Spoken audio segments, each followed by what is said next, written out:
অনেকে 2 ঘন্টা 30 মিনিটের মধ্যে 7টা সৃজনশীল প্রশ্নের উত্তর করতে অসুবিধা বোধ করে বা উত্তর শেষ করে আসতে পারে না। তাদের জন্য ছোট্ট একটি টিপস, অত্যন্ত চমৎকার এবং সহজ একটি টিপস। এই টিপসটি ফলো করলে সহজেই 2.5 ঘন্টায় 7টি সৃজনশীল প্রশ্নের উত্তর করা যাবে। কৌশলটি অত্যন্ত সহজ। একজন শিক্ষার্থী যে প্রশ্নের উত্তর করবে সেই প্রশ্নের যে উদ্দীপকের পাশে সময়টি লিখে রাখবে। আমি খুব সহজে বলে দিচ্ছি।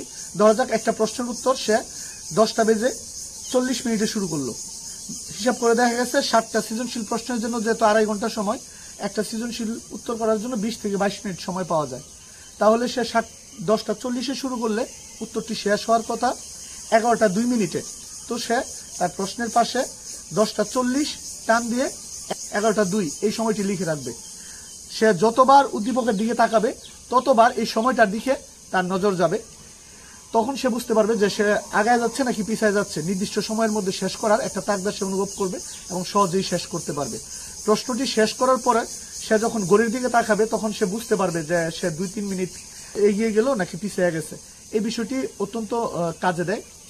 অবশ্য একটি কথা বলার আছে, এই প্রশ্নে দাগাদাগির যেহেতু কিছু নিষেধাজ্ঞা থাকে সেহেতু প্রশ্নে কাঠ পেন্সিল দিয়ে লিখলে সবচেয়ে সুন্দর হয়। ধন্যবাদ।